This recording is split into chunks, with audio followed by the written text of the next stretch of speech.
Hi everyone, I'm Nancy and I'm 13 years old. My mom worked as a teacher at school, and one day, she came home with a brand new iPhone. Mom, this is so cool, but where did you get the money for it? Sweetie, you won't believe it. I recently bought a lottery ticket, and just imagine, it turned out to be the winning one.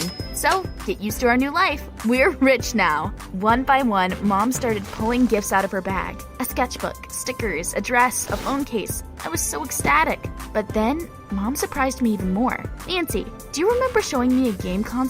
Sony PlayStation 4, if I'm not wrong? Let's buy it with the money I won. I tossed and turned all night, coming up with plans for spending Mom's winnings. In the morning, I boasted to my friend Millie. Will you come to play with me when I get the console? Are you kidding me? Of course. Will you come to my birthday party tonight? Millie handed me an invitation with a lilac bow. Oh, I had been so happy that I completely forgotten that my best friend was turning 14 that day. I blushed, but quickly came up with a good save. Of course my mother and I will. That's why I'm not congratulating you now. I have a surprise prepared for the evening. Of course, there was no surprise, so I came back home sad and deep in thought. All of a sudden, my mom bought a tray with freshly baked cupcakes shaped like Sonic the Hedgehog out of the kitchen. It was Millie's favorite character. Mom, you're a lifesaver, thank you. Now we had a great gift for my best friend. In the evening, we packed the cupcakes nicely and came to the address Millie had given me. We saw a small but cozy house. I was already reaching for the bell when I suddenly heard my friend's voice. Hey Nan, where are you going? That's a building for the staff. Staff? I followed Millie with my mouth wide open to probably the most luxurious house I had seen in my life. Surrounded by 3 huge swimming pools. I had no idea my friend's family was so rich. After all, at school, Millie acted no different from the rest of us. Even her smartphone was worse than mine. Millie led my mother and me to a luxurious table and introduced us to her parents. When the adults made the first toast, I took the precious box out of my mother's bag. Millie was so touched by my gift that she even burst into tears from happiness. When our parents started talking about the things we found boring and couldn't understand, Millie lightly kicked me under the table. Let's go. I'll show you something. We sneaked into her parents' bedroom and Millie took out a pink box. When she opened it, I was left speechless. There were so many expensive jewelry pieces in it. Let's try them on, suggested my friend. I didn't know where to start. After all, my mother owned no jewelry. I was about to politely refuse when I suddenly saw a gold bracelet lavishly decorated with shiny gems. I put it on and looked at myself in the mirror. What a beauty. But then we were interrupted by a child's cry coming from the next room. My friend turned pale, grabbed my hand and dragged me into the nursery. There was a blue crib in the corner. Small, plump hands were reaching out of it. Oh, how sweet.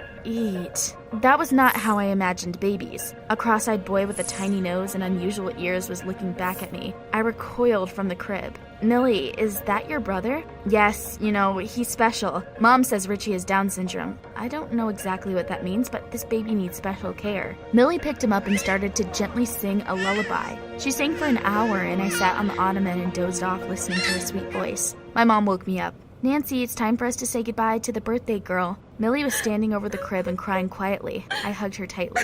Everything will be fine, just don't cry. I couldn't forget little Richie's face the next day, but something finally distracted me in the evening. My mom was serving dinner as usual when I suddenly saw a sparkling bracelet on her wrist. It looked just like the one I had tried on at Millie's house. The coincidence seemed very strange to me. Just a day before, my mother hadn't had any jewelry, but after our visit, the bracelet had suddenly appeared, and it looked so familiar. On top of that, what if my mom had stolen it? I didn't want to believe it, but just in case decided to be sneaky and check. Mom, where's our lucky lottery ticket? Since we got so lucky with those numbers, maybe we should try to bet on them again? I threw it away. Still, maybe? Are you hard of hearing? I got the money and threw away the ticket. Now go to bed. My mother had never spoken so rudely to me before. I pushed my plate away and stomped into my room loudly, but I no longer felt angry in the morning. After all, my mother and I had always been friends, and I simply couldn't stay mad at her for long. I got up early, sneaked into the kitchen, and made her breakfast. However, when Mom came down, the first thing she saw was not the scrambled eggs with toast, but the mess.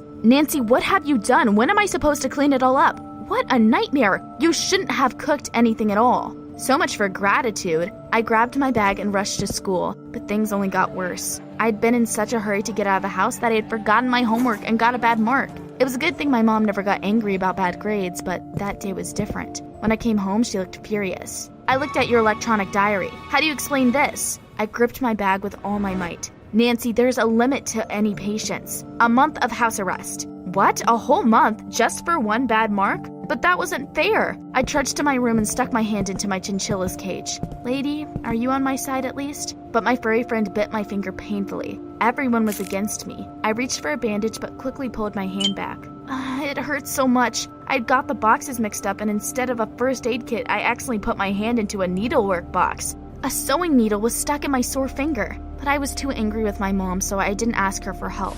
I put a band-aid on the wound and went to bed so that the next day would come sooner. The next morning, I went down to the living room and saw my mother eating food from an expensive restaurant. Mom, what do we have for breakfast? Look for something in the fridge, okay? I'm leaving. Bye. Yeah, not the kind of morning I expected on my birthday. I spent the whole day thinking that Mom would surprise me in the evening and give me the console she had promised. But when I came back from school, I found only last night's cheesecake on the table. Mom, do you by chance want to tell me something? Oh yeah, baby. Look at what a cute handbag I bought for myself. I locked myself in my room and burst into tears. How could Mom have forgotten about my birthday? All because of the stupid money. After all, before we hadn't had so much of it. My mom and I lived very happily. We played until late at night and gossiped like real friends. And now, I felt like the person I was closest to didn't need me anymore. I fell asleep thinking such thoughts, and in the morning, I firmly decided to talk to my mother, but she was no longer at home. I went to school in a terrible mood and was suddenly doused from head to toe with water from a puddle. Hey, watch where you're going! I glared at the convertible that had splashed muddy water on me, and immediately forgot about everything in the world. My mother was sitting in the passenger seat and some man was driving. They didn't notice me and kept chatting sweetly. So that was it. My mom hadn't won the lottery or stolen from Millie's parents. She had just found herself a rich fiancé and completely forgotten about me. Millie unsuccessfully tried to cheer me up the whole day at school, but her attempts at comforting me just made me terribly angry. Millie, leave me alone. Don't you see I'm not in the mood? My friend moved away from me, and I kept feeling sorry for myself. Things couldn't go on like that any longer. I waited until Mom got home from work and went down to the living room to talk. But then I heard her phone conversation. No, I don't want my daughter to know about it. That would be very embarrassing for me. I didn't want to have a heart-to-heart with her anymore after hearing that, but I had another plan. In the morning, I waited until Mom had left for work and carefully followed her. I wanted to get a better look at the man I would soon have to call Dad. Mom was passing by Millie's luxurious house when she suddenly stopped and rang the doorbell. I wondered why she needed my friend's parents. Curious. I froze around the corner. Millie's dad walked out to meet my mom, and then it hit me like an electric shock. He looked like the man in the convertible. Goosebumps ran down my back. My mom and Millie's dad were having an affair? After such news, I simply couldn't show up at school again. I came back home and spent the whole day pacing and rehearsing an angry speech for my mother, but in the evening, she spoke to me first. Nancy, a man will soon finally appear in our house. Come home right after school tomorrow. I'll introduce you. You're bad at pretending, Mommy. I know you're better than that. Did you really destroy someone else's family for the sake of money? I couldn't forgive my mom for that. After waiting for her to fall asleep, I cut up all her new expensive clothes and quietly crept to the door. But I had nowhere to go. I wanted to buy coffee at a 24-hour coffee shop, but after hearing my order, the barista asked suspiciously, "Girl, why are you alone here in the middle of the night? Where are your parents?" Great, just what I needed, for him to call the police. They're waiting for me in the car. Wait a second, sir, I'll get my mom. I ran out into the street, rushed to Millie's house, and sat next to it until morning came. When my friend finally appeared to go to school, I got out of the bushes and called out to her. Millie, I need to talk to you, it's urgent. I have terrible news. My mom is seeing your dad. I was about to comfort my friend, but she suddenly started giggling. I know, she's seeing my mom as well, here at our house, when she comes to see Richie. But why would my mom visit your brother? Oh, I promise not to tell. Oh well, you remember my brother needs special care and all sorts of medical procedures, right? Your mom is a teacher, the kids love her, and she lives nearby. That's why my parents asked her to become Richie's nanny. She agreed, but only on the condition that you won't find out anything. I don't know why, she's probably just embarrassed. I was so overjoyed that I could kiss her. Thank goodness my mom was just a nanny of a special child in a rich family. I felt terribly ashamed of myself. My mother had bought things with the money she had earned, and I had destroyed them so cruelly. I ran home to apologize, but when I came, I saw Mother sobbing into the shoulder of some man in the living room. Nancy, baby, thank God you're home. Why did you run away? Mom, I'm really sorry, but anyway, I'll tell you everything later. We have guests, it seems. I glared at the stranger, but he suddenly came up to me and hugged me tightly.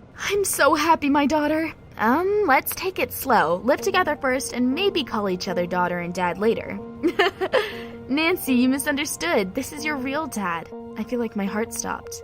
My real dad? And you're telling me about it like this? where have you been all this time? Why didn't you come earlier? It's my fault. When we were young, I didn't tell your dad that he was going to have a daughter. We broke up. I recently got a job as a babysitter for your friend's brother. I brought the baby to the hospital and saw the name of the doctor on the door plate. We started talking and realized that we shouldn't have broken up 14 years ago. Our feelings are still strong. When I found out I had a daughter, I immediately wanted to see what a beauty you are. All of it turned my world upside down. Now I had to accept and love a man I didn't know, but I was worried for nothing. We got along like a house on fire. We visited Richie together and Dad taught me how to treat special children. Thanks to him, I now know what I'm going to do when I grow up. My relationship with my mother has also improved. She admitted that after so many years of poverty, having so much money went to her head.